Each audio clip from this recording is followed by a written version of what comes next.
76-шы сабақ жаңаны оқып үйрену дейді. Есептер шығарасыңдар. Тапсырманы орында дейді. Балалар, мына жерде көрсетіп қойған шабандар мен қапшықтардың саны дейді.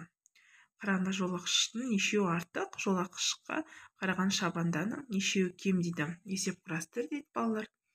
Мына жол қапшық 8 дана, шабанда 5 дана. Сол кезде 8-ден аламыз 5-ті, сол кезде 3 қалады, иә? Сол кезде 3-еу артық дейміз.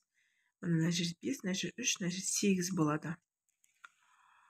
Балалар, есте сақта дейді. Бір санның екінші санын нешеу артық немесе нешеу кем екенін білу үшін үлкен саннан кіші санды азайту қажет дейді. Мына Ж деп жаздық жаңа, жол қапшықты, шабанданы Ш деп жазамыз. Ж 8 дана болды, Ш 5 дана болды. Сол кезде 8-ден 5 алған кезде 3 дана артық деп жазамыз, иә?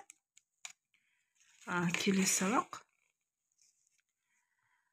Екінші есеп, әр есепке сәйкес қысқаша жазылуын таңда және шығар дейді. Жол қапшық пен 5 шабанданнан тұр. Шабанданға қарағанда жол қапшықтың нешеу артық дейді. Артық болғанда 7-ден аламыз 5-ті, сол кезде 2-еу артық, иә? Мына жерге жазамыз, осы жерге. 7 жол қапшық пен одан 2-еу кем шабандан тұр. Неше шабандан тұр дейді. 7-ден аламыз 2-ні, сол кезде 5 шабадан тұр екен, иә? 5 шабадан мен одан 2-еу артық жол қапшық тұр. Неше жол қапшық тұр дейді.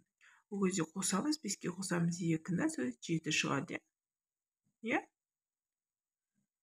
Артық болса қосамыз.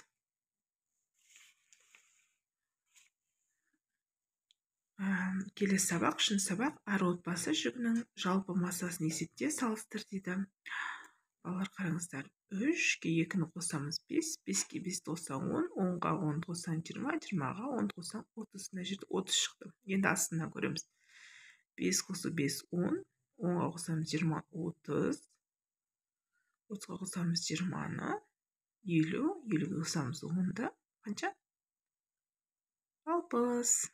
Сол кезде мына жерде отбасына 30, мына жерде 60 болды. Қайсысы? Әрине, астындағы тәуекен, иә? Есепті тексер дейді. 70-ден аламыз 30-ды 40 болады екен, 90-дан аламыз 20-ны 70 болады. 10-ға қосамыз 80, 90, 70-ден 70 алсақ 0 болады екен. 90-дан аламыз 30-ды 60, 70-ге қосамыз 2-ні 20-ны 90, 60 қосу 10, 70, 80-ден 80-ді алсақ 0, 80-ден 20-ны алсақ 60 екен. 80 қосу 20, 100, 50-ге 50 қоссақ 100, 40-қа 40 қоссақ 80 екен, иә? Балалар, келесі сабақта кездескенше сау болыңыздар.